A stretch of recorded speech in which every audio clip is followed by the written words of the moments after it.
Hi friends, இன்றைக்கி நம்ம கருவாடு தொக்கு தான் பார்க்க போகிறோம். அதுக்கு தேவையானது கருவாடு அலசிட்டு வந்திருக்கேன், வெங்காயம், தக்காளி, மஞ்சத்தூள், மிளகாத்தூள். இப்போ அடுப்பை பற்ற வச்சுக்கலாம். அதில் எண்ணெய் விட்டுக்கலாம்.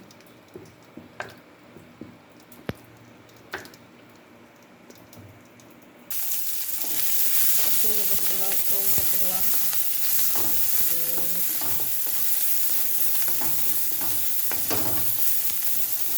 வெங்காயம் போட்டு சோம்பு போட்டுக்கலாம், தக்காளி போட்டுக்கலாம்,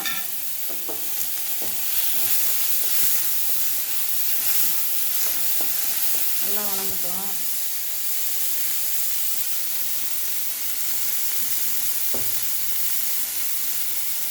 எண்ணெய் பற்றல, எண்ணெய் கொஞ்சம் விட்டுக்கலாம்.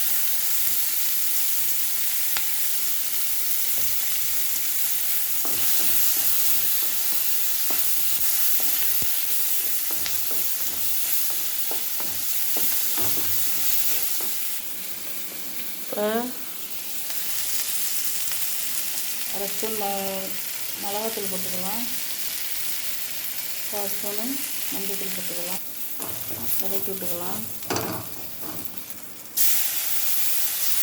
முழுகிற அளவுக்கு தண்ணி ஊற்றிக்கலாம்.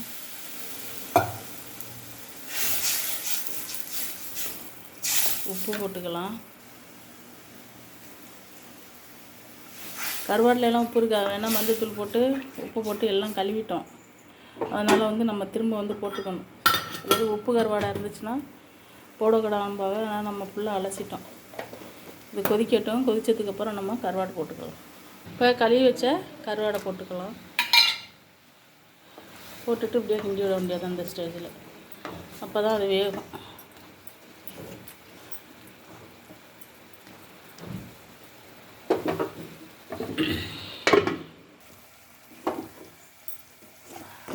அவ்வளோதான் ஃப்ரெண்ட்ஸ், ரெடி ஆயிடுச்சு.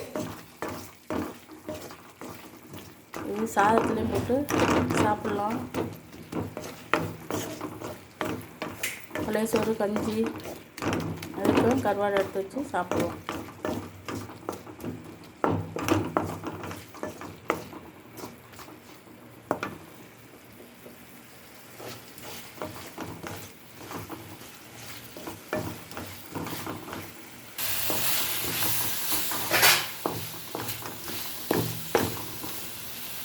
அவ்வளோதான் ஃப்ரெண்ட்ஸ், நம்மளோட கருவாடு தொக்கு ரெடி ஆகிடுச்சு. இந்த வீடியோ உங்களுக்கு பிடிச்சிருந்துச்சுன்னா லைக் பண்ணுங்கள், ஷேர் பண்ணுங்கள், கமெண்ட் பண்ணுங்கள், சப்ஸ்கிரைப் பண்ணுங்கள்.